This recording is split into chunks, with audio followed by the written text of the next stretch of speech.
Time to say goodbye to the old gal. Today is the day.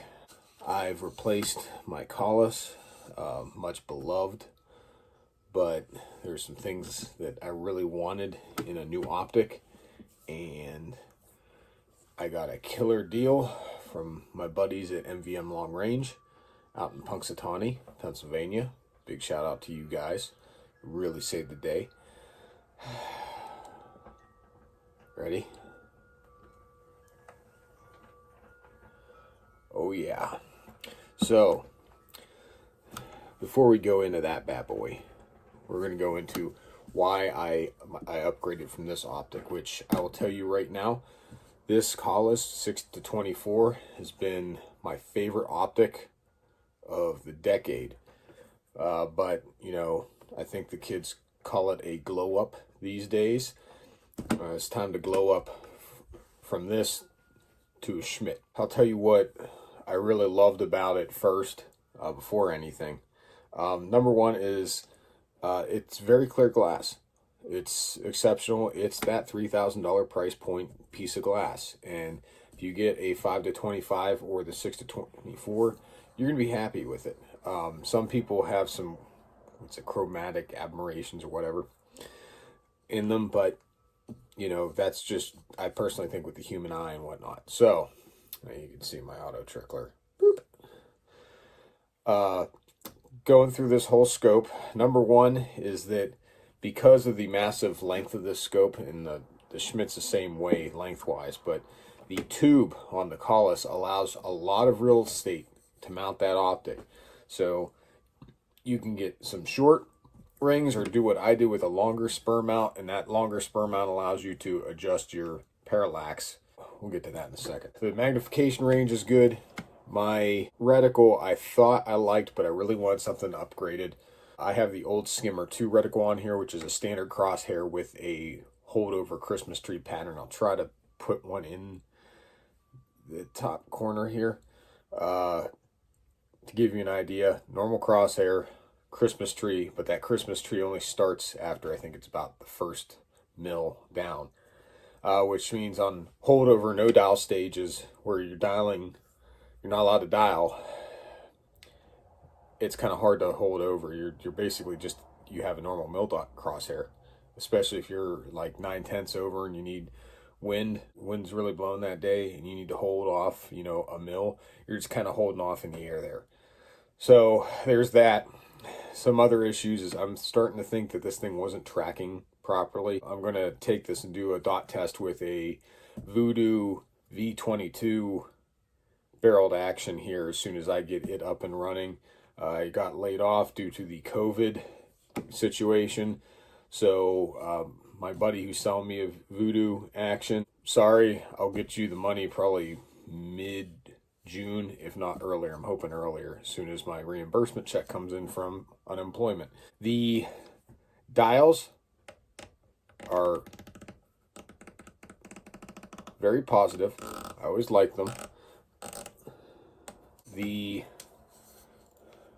rotostat on the Illumination is awesome because you can dial this thing to your perfect brightness setting. It doesn't have a 1 through 10. You just adjust this to wherever you want, and that's it. Now to the gimmicky and then the bad. The gimmicky thing. They put so much effort into telling you how much of an advantage this parallax thing is to adjust. I'm going to tell you now, the parallax adjustment is so awkward to get to, and it's so stiff that it's really a moot point. I'd rather have a parallax where the windage is, because quite frankly, in this game, you are doing holdovers left and right for windage. You're not dialing for wind because you are not shooting long range in PRS. Now, for a long range target shooter who's shooting, you know, thousands of yards, yeah, maybe he wants to dial windage, but you know, that's not for me. I've slowly learned that windage knobs that are capped, like the way Night Force does, I actually like that. It's a really slick setup. The other issue I have is, ironically, something that some people might complain or say it's a good thing, is that the zoom is very stiff. In fact, you can see just with my thumb how white my thumb gets just from trying to push this thing in and out. The Parallax, particularly when it's cold out, is rock hard. So, you know, it's some things that I wouldn't like. That's the ugly. Now, the other things that I do not like is you're paying, you know, $3 grand for an optic that doesn't have locking turrets. Now, they fixed that with the next iteration of scopes, but by fix, they basically cut this turret cap in a quarter, let that thing free spin, and then you had to grab here to adjust your windage. And the elevation still doesn't lock, or doesn't have that, I don't even know what you want to call it, free moving top spinny thingy. So I'm in the same boat when I'm looking for a new optic. I'm not going to be upgrading to Collis because of that. This is going on my 22 for our local 22 PRS matches. I'm not sure if they're going to be an official NRL 22 or if it's going to be a new thing, but this puppy is going on my voodoo action when I pick it up.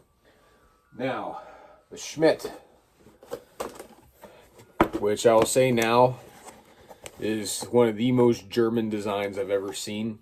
It's just bare bones, just says Schmidt in Bender, has your serial number and part numbers and whatnot. This thing is slick. We're actually going to go over it here in a minute, but first, let me tell you about this Area 419 mount. I was having issues where I just was sick and tired of screwing and unscrewing a suppressor, getting it in and out. I want something a little bit quicker. I'm shooting a 30 cal can through a 6.5 Creedmoor barrel, and I was looking everywhere for a solution to mounting. Well, Area 419 did it. This is the Hellfire mounting system, and their Hellfire muzzle brakes are the same setup. These are a left-hand twist, so you're actually going, if you think you're tightening, you're actually going to loosen it, like that. This big nut stays with the suppressor, and I'm going to show you a little bit of a close-up here. This is the Hellfire mounting system itself. It's a really neat system, kind of like, you know, SIG and Ops Inc. now is Allen Engineering. They use a slight taper system to lock into your suppressor and make everything nice and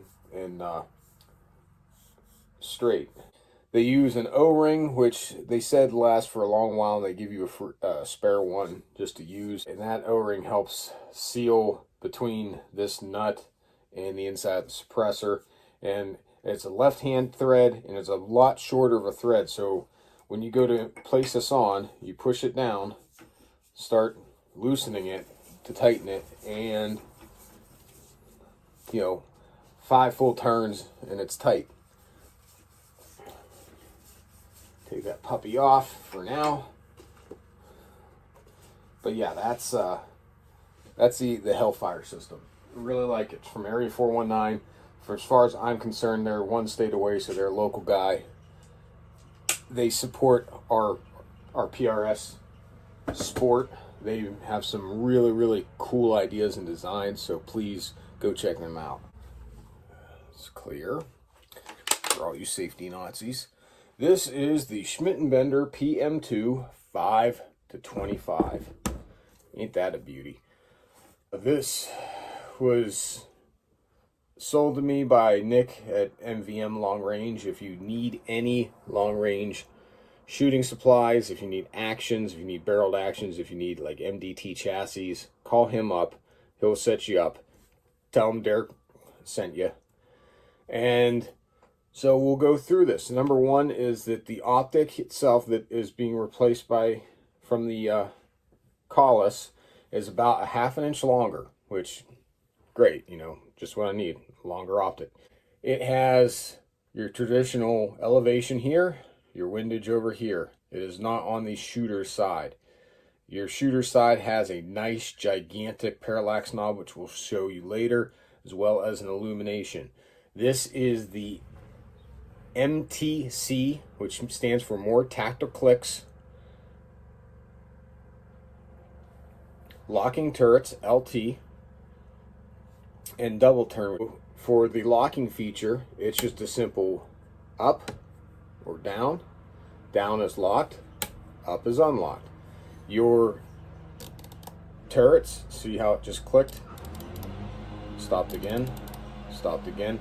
The MTC turret stops every full mil, just a hair, as long as you're going slow enough for it to catch it. Now, if you're ramping it, it's not going to catch, so don't worry about that as a competitor if you're afraid to catch. It does drop at 0.2 of a mil below zero. When you go to the second revolution, which each revolution is 14 mils, when you go to the second revolution, you'll see here that little hat pops up. Let's see, make sure that's in screen here. This little hat here, that is what is your second rev indicator. When you rotate back down,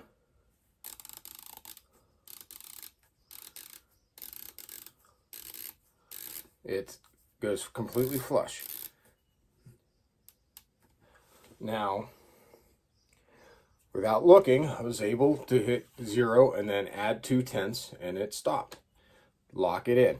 Same thing with windage. The windage is a locked, unlock setup. On this side of the gun, see how freaking gigantic that parallax knob is? This goes from 10 meters out to infinity. So it's marked 10, 15, 20, 30, 50, 100, 200, 300, 500, 800, 1,000, and then infinity. Gigantic knob, nice big knob to grab onto. Your illumination is that of a 1 to 10 settings, and I wish you could feel at least the illumination, the quality of the click, and the way how tight it is when you adjust. So let's get back to talking about the scope. The scope, why I upgraded to it. Number one, I needed a zero stop and locking turrets. Zero stop was on the Collis, but it did not lock. I don't really care how many revolutions it takes to get up to 13, 14 mils, because I do holdovers. I prefer to use this like you would if you're in a hunting situation. You don't have time to dial unless a target is 500, 600, 700 yards away and it's not seeing you. This, you just look through the scope, say, okay, I need to hold 3.2 mils, hold off. The grid reticle is what really sold me on the Schmidt. It is a very interesting reticle, and I thought it was some malarkey. They said that in an alpine environment, when you're looking through the crosshair, that the grid was going to disappear. I'm like, yeah, bull. Until I took it out this weekend to go coyote hunting. And I'll insert a video here. If you look at the snow and everything, you can actually barely see the grid. When you're not looking at the target, particularly in like PRS, the whole grid disappears. You just see the crosshairs. It is a floating dot crosshair as well.